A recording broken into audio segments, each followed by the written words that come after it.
Hi, I'm Rosie Acosta. I'm a meditation teacher, speaker, and author of You Are Radically Loved, a healing journey to self-love. Look, I grew up in East Los Angeles during the '92 LA riots, and it set me on a troubled path. I didn't grow up with mentors in my life, so I turned to reading as many books as I possibly could to learn about the purpose of life. In my journey, I found that having these conversations gave me life, and I decided I wanted to create a place where I could share these conversations with my community. So come have a sit with me as we learn about, well, everything.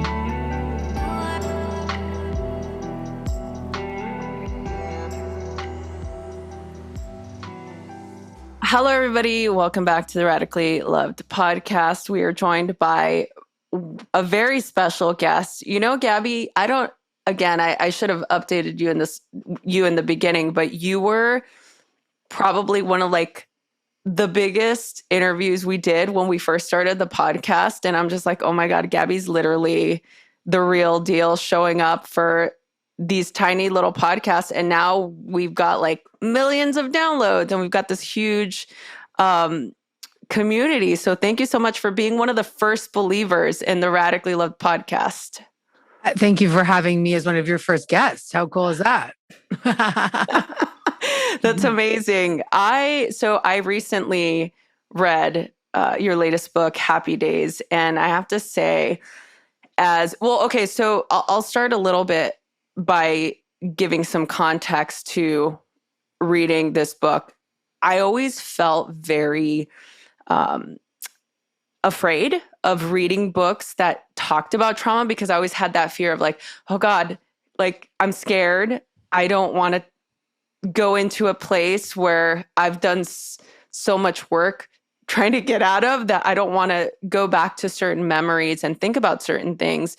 So I've always been very apprehensive to read books that had to do with anxiety or trauma. But I felt that because these are topics that you've talked about in the past, not at the level that you did in Happy Days, but you have talked about different tools to dealing with anxiety.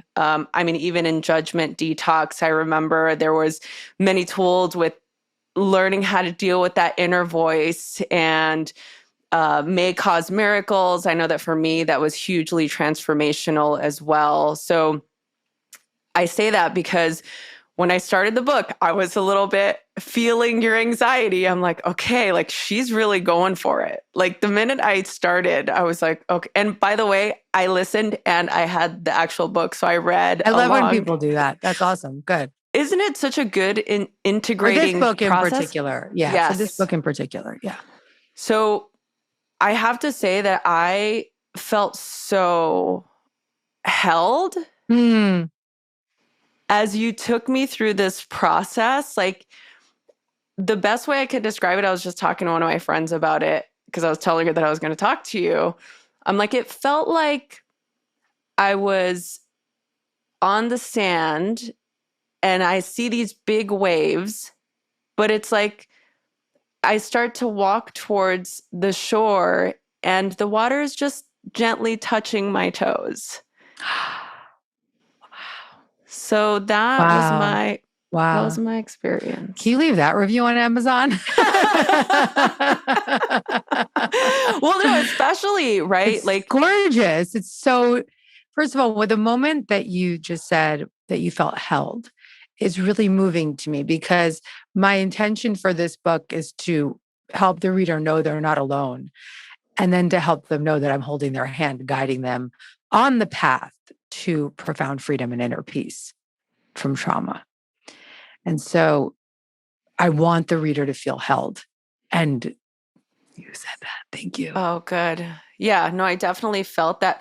I'm curious with this topic, doing all of these interviews, what's it been like for you to have to rehash some of the incidents that happened to you during this process? Well, I put it all out there in the book. I wouldn't have been able to if I hadn't been safe enough in my own recovery to do so. This is a book about my trauma recovery. So I had to really be in a place of recovery, in a seat of recovery, to be able to write about it, let alone talk about it. So I'm not triggered by it. I'm not in shame around it. Mm-hmm.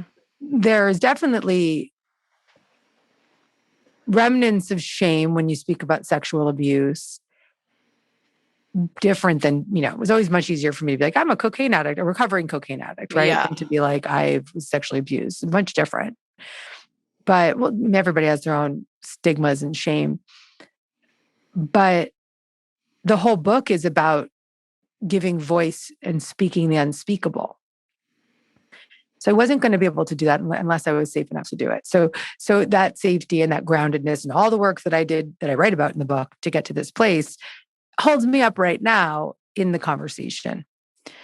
But of course, even before the book came out, I was having dreams of, like 3 weeks before the book came out, I was having like panic dreams of like, people are going to, not want to know me anymore. And my friends were like shunning me and I was being exiled. And it was just a lot of, because when you give voice to the secrets that we keep hidden for so long, it's really scary at first. It can be really scary. Yeah. I know that a lot of work in recovery, I spent a lot of time in AA rooms with my dad on and off, being going into recovery and coming out of recovery for alcoholism. But it always felt like such a safe place for me because I had been in and out of those rooms since I was a little girl. One of the things that I love about recovery, and it's something that you've spoken about quite often, is the idea of being honest, being able to speak your truth and voice that out. Can you tell us a little bit about why it's so important for us to give those parts of us voice? Well, I love that you referred to it as parts of us, because that's actually what I write about in the book, is some beautiful trauma-based therapies, and one of which is internal family systems therapy, which helps us see ourselves as many parts.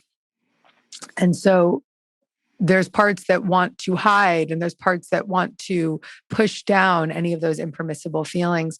And then there's places like 12-step meetings or conversations like this, or reading a book like Happy Days, where your parts are given permission to speak their truth. Mm-hmm. And so the parts of us that work so hard to push down and numb out and anesthetize our pain, when we enter a safe place, a therapy session, a book like this, a conversation like today, a 12-step meeting, we're given a sense of safety to open up about the parts of us that have been exiled for so long. And in that genuine, authentic, vulnerable expression of our truth, we become more and more free. Mm-hmm. But we can't, it's so slow and steady process to face into the truth of our suffering, because it's terrifying to our nervous system. It's terrifying to the exiled parts of us that have been hiding for so long. So we have to go slow. Yeah. And that's why this book is so gentle. Yes. It's big shit, but it's gentle. And that's why you felt like you were guided and led by and held. Yes. Wow. And that was a huge intention, because when you talk about trauma, it's this thing as a speaker, I like to kind of put it out there. It's like, you go first as the speaker. You say it first, and everybody else is like, oh, me too, me too, me too, me too. And so, and particularly with trauma, I mean, it's like everyone in the room and anyone that's coming to see a live talk with a motivational speaker is like got something that they want to face. And so you go first. But in that, it comes a lot of responsibility. You have to be ready to hold the space for folks. You have to be grounded enough in your own recovery to be able to not activate yourself, let alone activate the audience or the reader. And when I was writing this book, I wrote it with this big level of responsibility for my reader, to take care of my reader, so that he or she could read this book and not feel super triggered or activated. All along the way, I say, if this is too much to you, skip ahead or go back to that chapter on the body meditations or whatever it is, to take care of the reader and to really let them feel safe so that they can go further. Because the safety is the operative word here. If the second that you feel unsafe, then you get reactivated into old trauma responses. So even just talking about it can make you feel unsafe, and therefore holding your hand, helping you feel held, was a huge intention. And I'm Yeah. just so grateful that that was your experience. Yeah, no, it was so the way that each step for me, I could feel where you were leading us, right? Like I could feel, I'm like, okay, there's going to be a point where there's going to be some questions I need to answer, some inquiry. I need to sit and meditate. I need to go into this process. And I loved the invitation to skip ahead. I love that invitation to take a pause.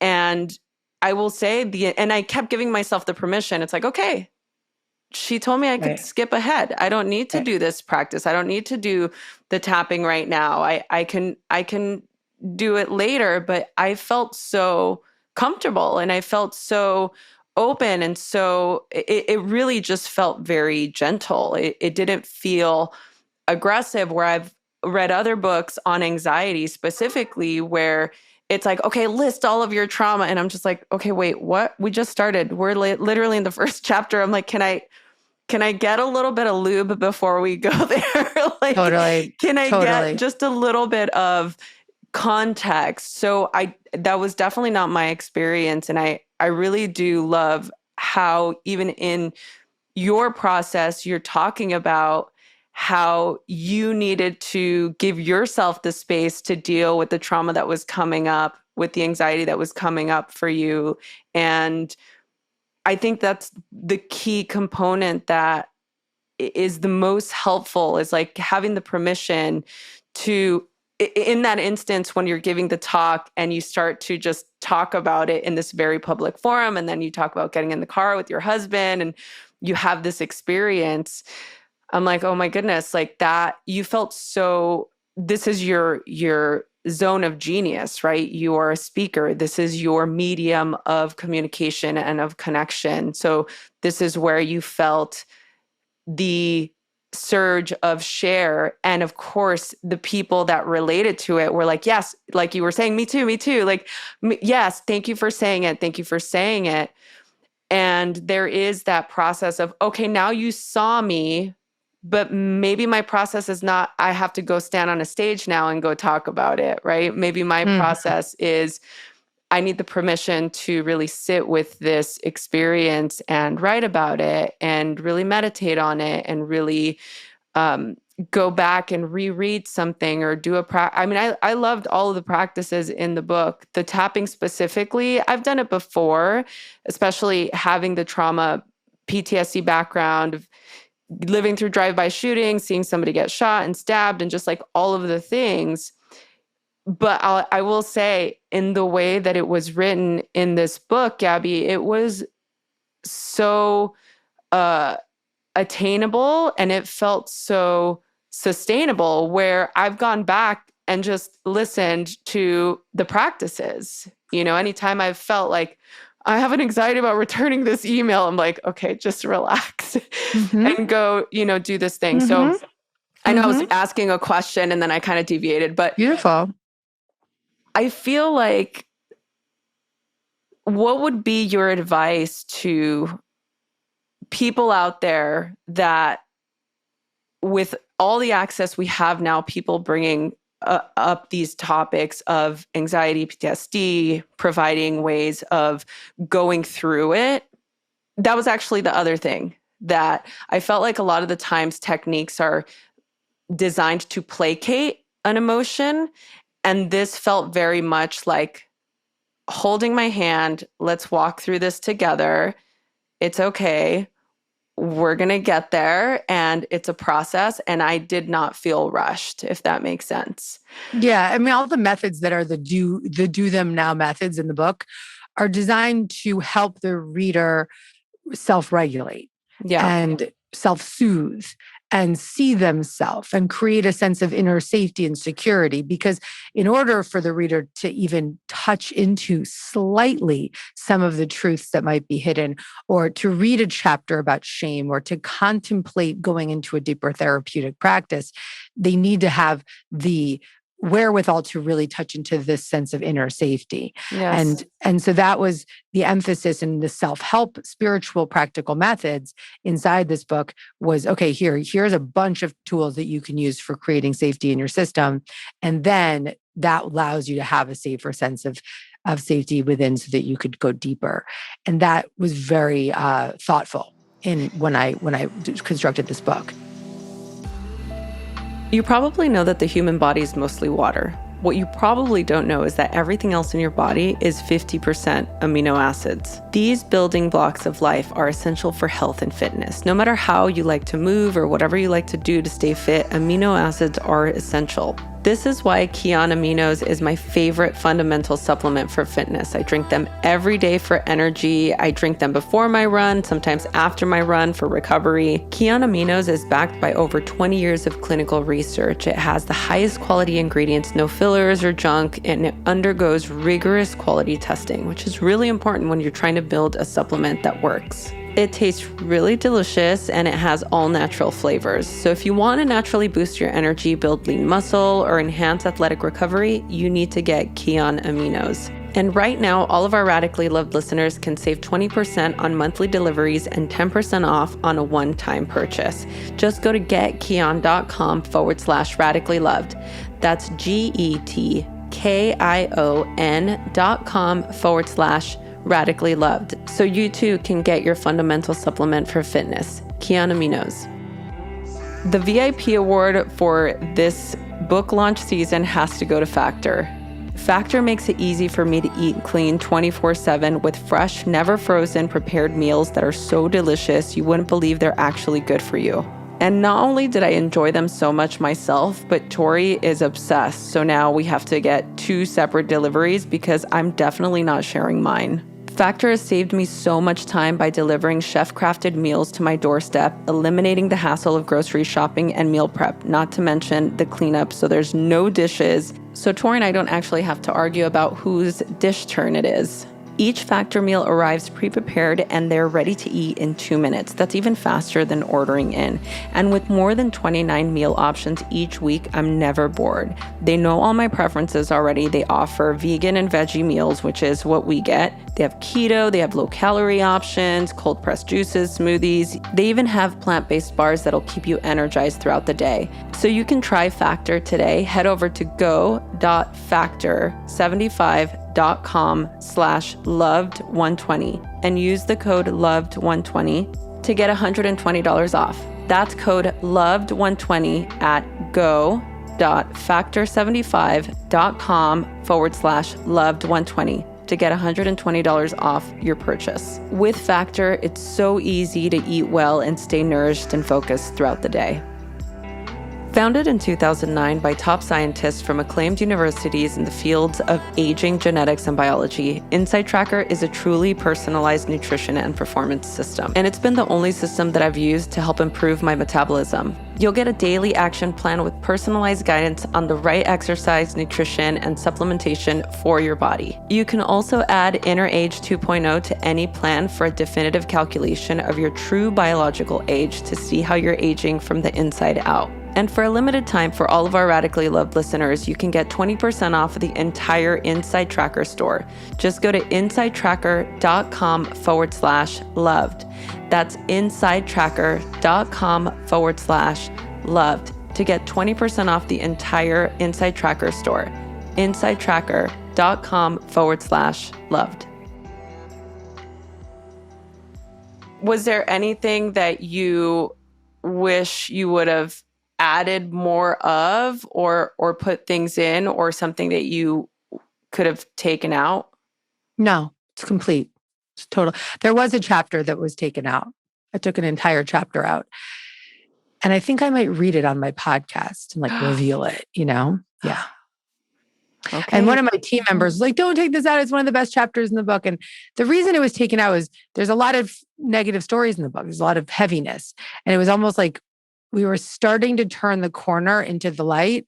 And I was like, here's another heavy story. And so my team was like, just take this fucking out, you know? I mean, I get that, but I would say that to me, that's why this book was so different, you know? And me, telling the truth, man. It's what resonated the most. I'm like, no, but this is life. Like life, I understand. This is real. Yeah. And I understand like the world of publishing. I understand that you want to leave people feeling good and hopeful. And This is a book about trauma, and yes. it is a book of hope, and it is a book of solution, and there's spiritual connection all the way through prayers, meditations, grounding practices. But it's a book about trauma. So, we're getting real here. And the bottom line is that if you want to heal and you want to feel free and you want to embody inner peace and freedom, then you got to do the work and you have to be brave enough to face the places that scare you so that you can come out the other side. And that's really the bottom line. Yeah.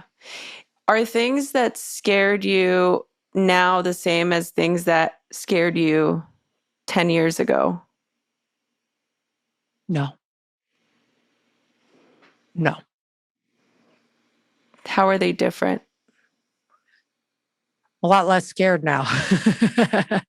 Yeah, I'm a lot less scared now. And I think 10 years ago, everything scared me.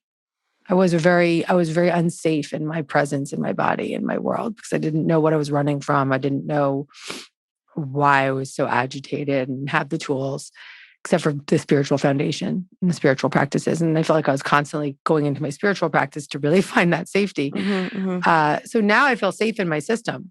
So I'm not scared. Yeah.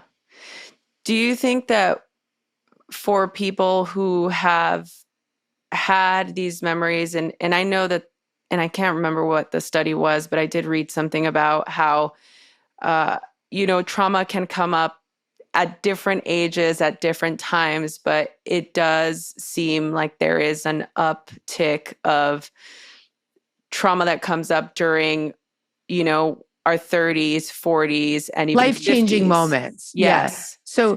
So typically trauma can be reactivated or remembered when one is family planning or wanting to about to birth, whether it's a man or a woman, right? About to have a baby, or big career changes, or getting married. All these big life events that often can shatter our control mechanisms. For me, I faced into my trauma at the exact time that I had gotten married. My husband was leaving his 10-year job to run my business, to run our business. I was family planning. All of the ways that I had stayed in control were being dismantled or challenged, I suppose. And so that was when I remembered my trauma. It was also at a time when I was safe enough to remember. And so sometimes our inner system knows, okay, now you're safe enough to go to this next level. But I will say that when we're facing into things, it typically does come when there's big life events that are happening in our life. Alternatively, what I did hear was a statistic from my therapist that the median age for folks to remember a dissociated trauma is 50. What? I was 36, so I got lucky. I got it out soon. But 50, that's how buried these experiences can be. Well, so do you think that it's because I'm curious now because of your background in spiritual practice that maybe it's come up sooner because of that? Do you think that has anything to do with it? Oh, yeah. So I asked my therapist, I said, why did I remember this now? And she said, because you've done so much spiritual work and so much therapy that you are safe enough in your system to remember this now. Yeah. Oh, I love that. It's so interesting. I have a question from one of our listeners. She wants to know, how does someone who suffers from PTSD work in the world suffering from PTSD? Laura from Nashville. I got an answer.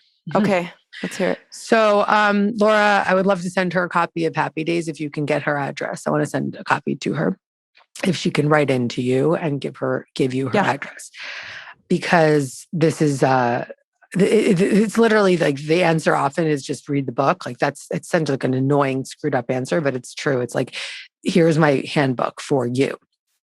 The biggest thing I would recommend right now is to create moments throughout the day where you're checking in with your inner system and creating a place of safety for yourself. Because living with PTSD means you're living not in the present moment, disembodied, almost like you've had your head chopped off, right? And you're walking around always feeling unsafe. So number one, I want you to get the therapeutic practices and services that you need, maybe even psychiatric support if you need it, reading a book like Happy Days, getting on this journey ASAP. And there's total recovery available to you when you make that commitment. But in the meantime, there's a chapter in the book that has all these body-based practices for creating and soothing your nervous system. One in particular is a heart hold. So placing your hand on your heart and your other hand on your belly. Whichever hand you want on your heart, the right or the left, whatever feels best for you. And the other hand on your belly and breathing in and maybe closing your eyes and just really breathing in through your diaphragm and on the exhale, relaxing it. And breathing in and out, just whatever feels best for you, in through your nose, out through your mouth, or in through your mouth and out through your mouth, whatever feels best. That hold is a very grounding practice that can be done anywhere, anytime. It can be done when you're in a meeting. It can be done on a subway. It can be done ish when you're driving if you put one hand on your heart. And so doing a hold like that sends a message to your nervous system that it's a moment to calm down. It's a moment to get to a place of safety. And simple practices like that are all throughout this book to really help the person suffering with unresolved trauma to begin to self-soothe while they're doing the deeper work with their therapist. Okay. Or with Happy Days or, whatever it might be. Okay. Thank you for that. I'll ask you one more question. I want to be respectful of the time.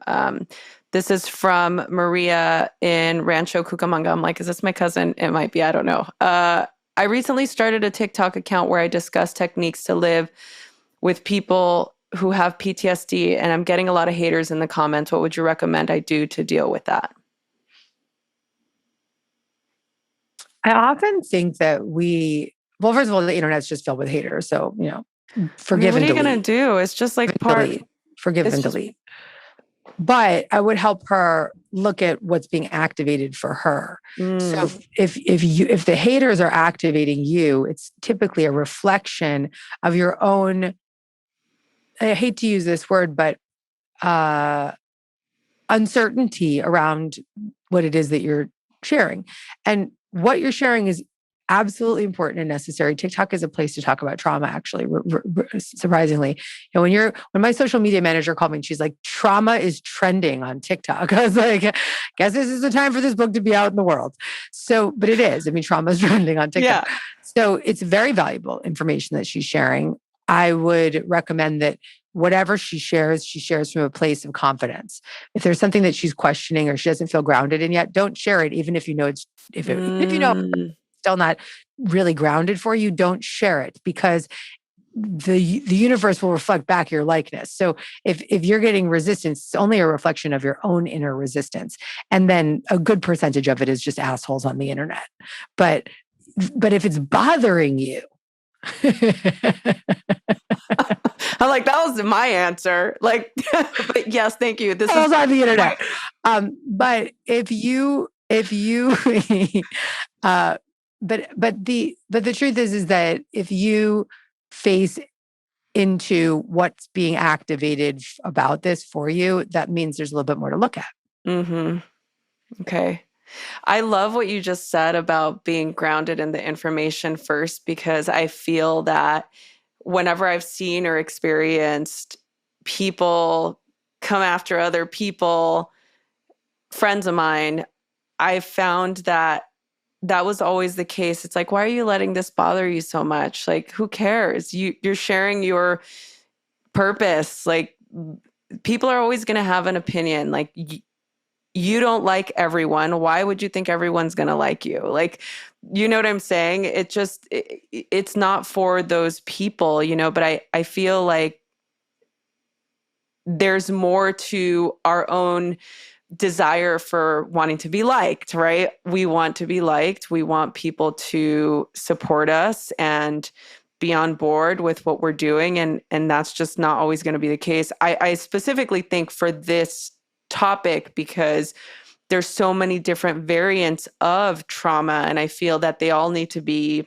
acknowledged and respected. And as somebody, I guess, as I have way more compassion, and it just could be just the way I grew up, or just I'm just like a loving person, I'm like, we just need to have compassion for people and understand that they're suffering as well. But at the same time, it's like, there's just people out there who are, their sole purpose is to just be negative to others. Well, yeah, I think that the biggest thing is to witness that anyone who can sit around the internet trolling people is so unhappy. Yes. So unhappy. You know, a contemporary, like an old contemporary of mine was like, posted a screenshot of my comment. I was saying something like, you know, recovering from trauma is a spiritual practice. And he wrote this whole thing about how I was spiritually bypassing. And I wrote in the comments, like, I'd love to send you a copy of Happy Days. And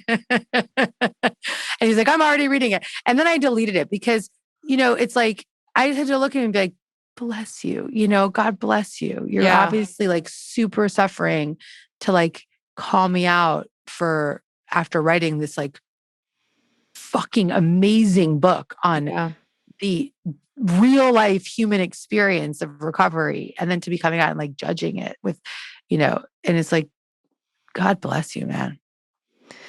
Yeah, I have to channel my inner Gabby B sometimes, because I'll tell you, man, like I'm like, oh, definitely have to go back into that really loving place, because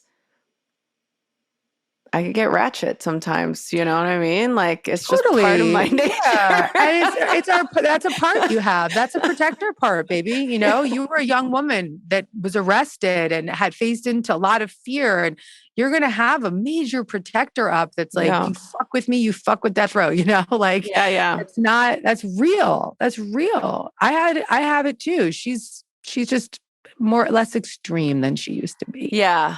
Oh, goals. Hashtag goals. Gabby, thank you so much for coming back to visit us, and for I want to come back again. You're very Oh my cool. God, please. Yeah. You're welcome here anytime. This is your community. We love you so much. And those of you listening to this or watching this, check out the description below or the info button wherever you get your podcasts, and all the links that Gabby and I discussed where to buy her book. Actually, what we're doing is we're going to give away 10 copies of Happy Days. So if you want a copy of the book, Radically Loved, we'll gift you a free copy of the book. So just tag us on Instagram stories or TikTok, wherever. Tag both myself and Gabby, and we will send you a book. So first 10 people, whoever download this first, get it while you can. And don't forget that there's tons and tons of resources for those of you who have also suffered or are suffering with anxiety, PTSD, on Gabby's website, which we will link here. Listen to Gabby's podcast, Dear Gabby. It's incredible. And we're so excited again to... Oh, I have one final... I literally almost left without asking you the final question. I'm so glad that I was doing my run through. Yeah. Because I'm curious if your answer is different from the first one. Well, whatever. Okay, everybody. It will be. The links are... She already said it will be. The links will all be there. I'll sign off with the final question to Gabby. And the reason why I created this podcast is because I wanted to create a place for people to go to get inspired, to feel supported.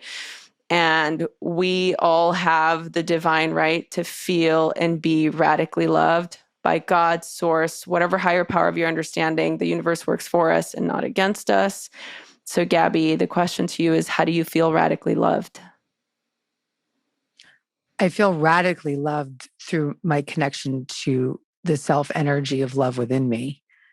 I can see myself. I can love myself. I have curiosity and compassion and connection to myself. So I feel it within. Thank you. Thank you so much. And thank you all for watching or for listening or both. We love you. And thank you so much for your support. We'll be back next week. Thank you so much for listening to the Radically Loved podcast. Please remember to subscribe, rate, and review wherever you get your podcast, and follow us on Facebook at Radically Loved Rosie, on Instagram at Rosie Acosta, and Twitter at Rosie Acosta.